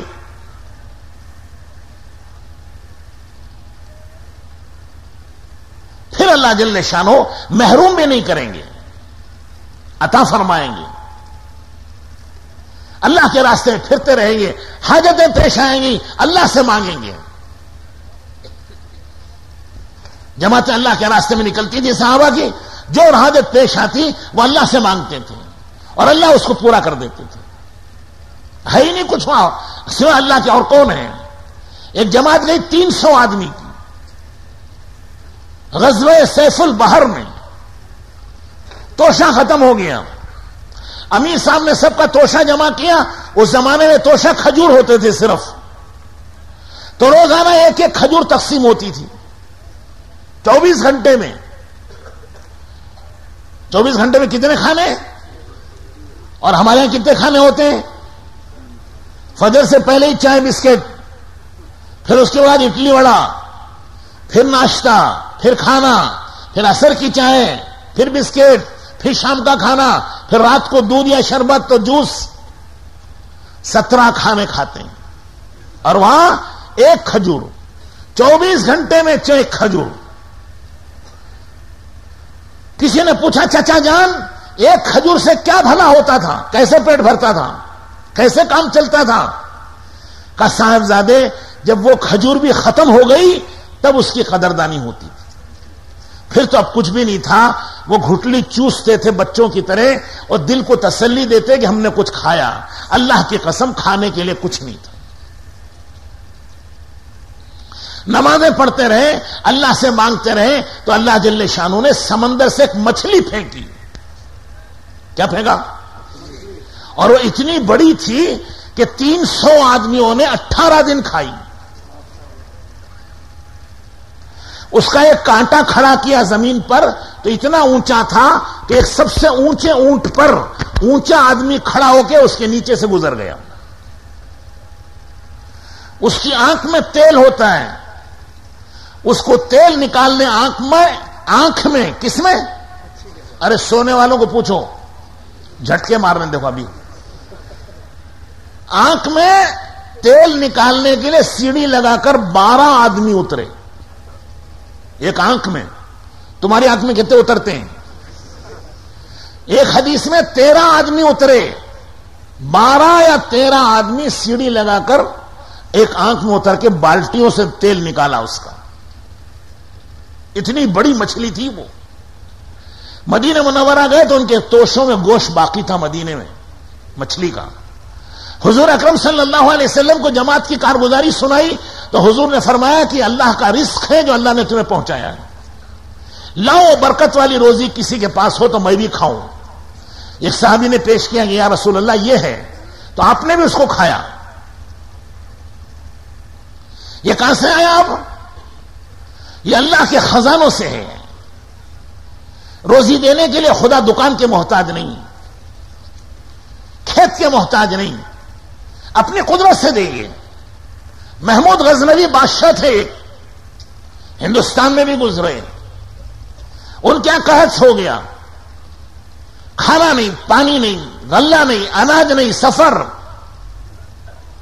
تو وزیر خوراک فوڈ منسٹر نے کہا کہ غلے ختم ہو گئے، فوج بھوکی مر رہی ہے. تو پوچھا کہ ہمارے پاس ختم ہوا ہے، اللہ کے پاس بھی ختم ہو گیا. کہ لے سبحان اللہ، اللہ کے پاس کیسے ختم ہو سکتا ہے؟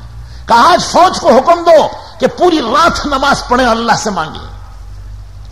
اور خود بادشاہ نے بھی اللہ سے مانگا، فوج نے بھی اللہ سے مانگی، نمازیں پڑھی تو صبح بارش ہوئی. پانی کی نہیں، گیہوں کی بارش ہوئی.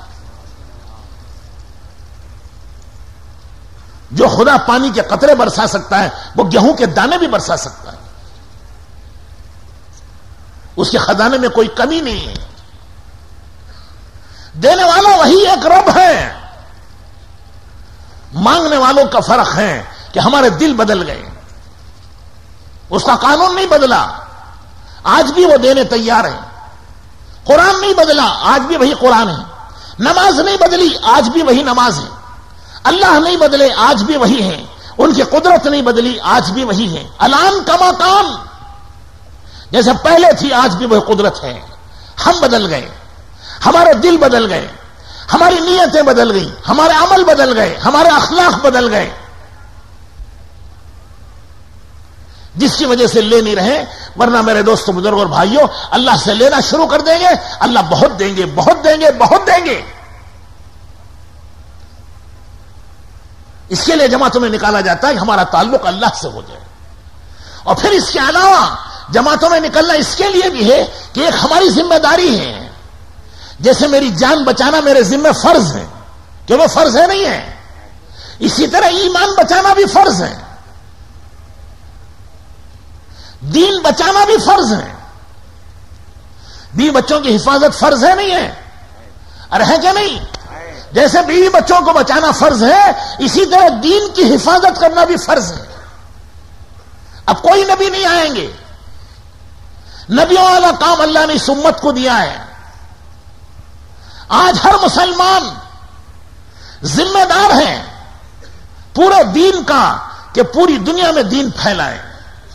اس کے لیے محنت کریں, کوشش کریں, اللہ سے دعا مانگیں اور جان و مال کی قربانی دیں.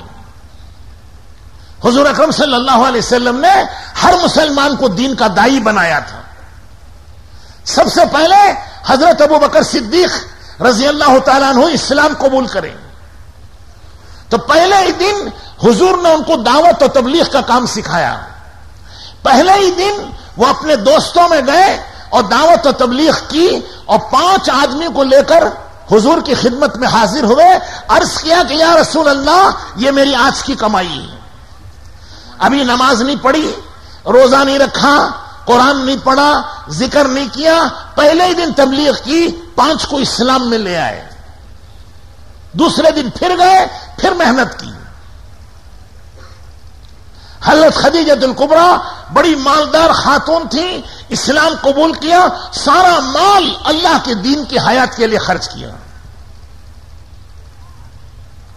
حضرت علی رضی اللہ تعالیٰ نے 10 سال کے بچے تھے چھوٹے, اسلام قبول کیا اور حضور سے عرض کیا کہ یا رسول اللہ, میں اپنے باپ ابو طالب کو دعوت دوں. تو حضور نے فرمایا وہ قوم کے سردار ہیں, تم بچے ہو, تمہاری دعوت کا اثر نہیں ہوگا, میں خود ان کو دعوت دوں گا. اب جذبہ ہے, اب شوق ہے اللہ کے دین کی دعوت دینے کا, اللہ کے دین کو پھیلانے کا. مردوں میں, عورتوں میں, بچوں میں. عمرو ابن جموع لنگڑے ہیں, لولے ہیں, چل نہیں سکتے, وہ بھی اللہ کے راستے میں جانے کے لیے کوشش کر رہے ہیں. حضور اکرم صلی اللہ علیہ وسلم نے فرمایا تم معذور ہو, نہ جاؤ تو کوئی حرج نہیں. کہا نہیں یا رسول اللہ, مجھے اچھا نہیں لگتا کہ میرے بچے تو جنت میں چلے جائیں اور میں باہر رہ جاؤں. میں بھی جنت میں جانا چاہتا ہوں, میں اپنی لنگڑی ٹانگ سے لنگڑتے ہوئے ہی جنت میں جاؤں گا, مجھے اجازت دے دیجیے. فرمایا جاؤ, اجازت دی. گھر گئے اور جا کر کے دعا مانگی, اللہم لا تردنا الی اہلی, اے اللہ اب مجھے گھر کی طرف واپس مت کریے, میرے بیوی بچوں کی طرف واپس مت کر, مجھے اپنے راستے میں قبول فرما لے. احد کے میدان میں شہید ہوئے, بیوی بچوں نے اونٹ پر لاد کر میدان احد سے مدینے کی طرف لانا چاہتے تھے, وہ اونٹ بیٹھ جاتا تھا, وہ مدینے آنے کو تیار نہیں, اسے مارا کوٹا نہیں اٹھتا. عراق کی طرف کھڑا کیا تو دوڑ رہا ہو عراق کی طرف, شام کی طرف اٹھایا تو شام کی طرف دوڑنے تیار, یمن کی طرف اٹھایا تو یمن کی طرف جانے تیار, مدینے کی طرف چلایا تو بیٹھ جاتا ہے. نبی کریم صلی اللہ علیہ وسلم سے لوگوں نے کہا کہ یہ حال ہو گیا اونٹ کا, مدینے کو نہیں جاتا ہے. تو حضور اکرم صلی اللہ علیہ وسلم نے فرمایا کہ پوچھو ان کے گھر والوں سے اس مرنے والے نے کیا دعا مانگی تھی, گھر سے جاتے ہوئے کچھ کہا تھا؟ کہ گھر والوں نے کہا ہاں, یہ دعا مانگ کر نکلے تھے کہ اے اللہ اب مجھے بیوی بچوں کی طرف اور گھر کی طرف نہ لوٹانا. تو نبی کریم صلی اللہ علیہ وسلم نے فرمایا اللہ کے راستے میں نکلنے والے کی دعا قبول ہوتی ہے, اس کی دعا قبول ہو چکی ہے. اللہ کی طرف سے اونٹ کو یہی حکم ہے کہ اب یہ مدینے کو نہیں جائے گا, اسے یہیں دفن کر دو. تو لنگڑے ہیں اللہ کے راستے میں جان دینے تیار ہیں, عورتیں ہیں اللہ کے راستے میں نکلنے تیار ہیں, بچے ہیں اللہ کے راستے میں نکل رہے ہیں. حضور فرماتے ہیں کہ تم بچے ہو مت جاؤ, کہتے نہیں یا رسول اللہ ہمیں تو بہت طاقت ہے, ایک کو قبول کر لیا. ارے دوسرے نے دیکھا کہ وہ تو قبول ہو گیا, اس نے جا کے کہا یا رسول اللہ اس کی میری کشتی کرائیے, میں اس کو پچھاڑ دوں گا. اب کشتی کرائی تو اس چپکے سے کان میں کہہ دیا کہ بھائی تیرا کام تو بن گیا ہے, میرا بھی کام بن جائے گا, تو لڑک جا. وہ لڑک گیا. دونوں کو حضور نے فرمایا چلو بھائی.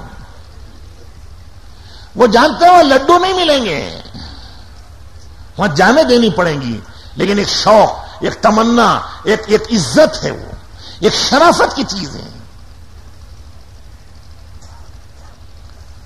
ابو ایوب انصاری 90 سال کی عمر ہے قریب, بوڑھے ہو گئے, بیمار ہیں. ان کے 4 بیٹے جا رہے ہیں جماعت میں ترکی کو, کہتے میں بھی چلوں گا.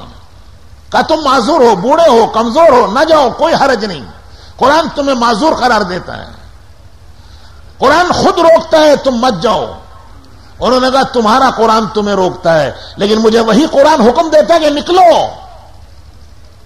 قرآن میں اللہ نے حکم دیا انفروا خفافا وثقالا, ہلکے ہو یا بھاری ہو, تندرست ہو یا بیمار ہو, جوان ہو یا بوڑھے ہو, اللہ کے راستے میں ہر حال میں نکلو. عذر مت کرو, بہانہ مت کرو, ٹال مٹول مت کرو, نکلو, ہر حال میں نکلو. پیسہ ہو تو نکلو, نہ ہو تو نکلو. کھانا ہو تو نکلو, نہ ہو تو نکلو. سواری ہو تو نکلو, نہ ہو تب بھی نکلو.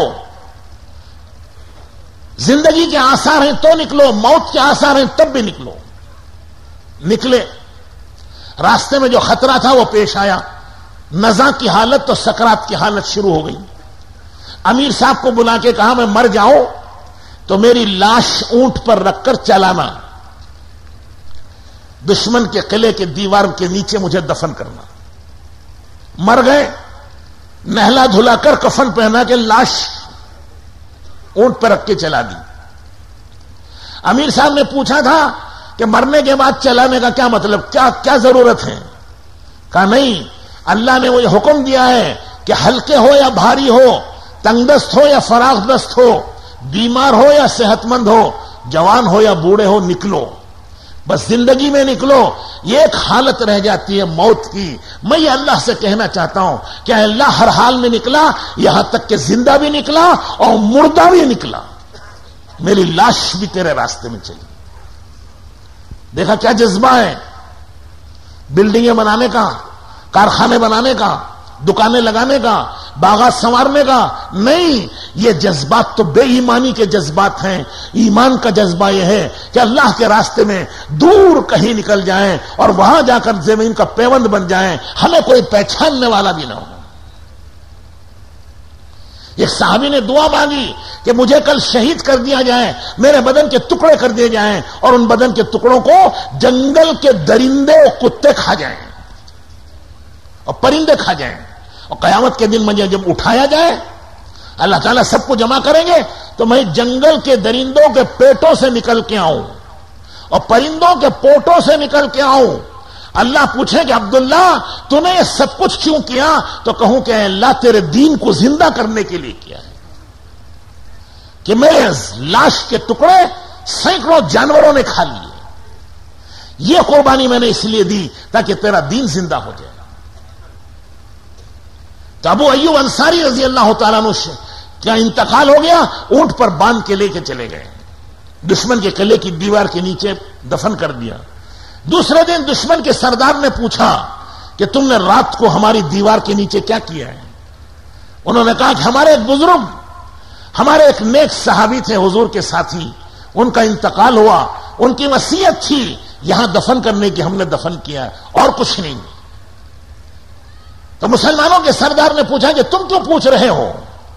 کہا کہ ہم نے رات بھر دیکھا کہ ایک نور کی چادر آسمان سے زمین تک لگی ہوئی, ان کی قبر سے آسمان تک ایک نور کی چادر بچھی ہوئی.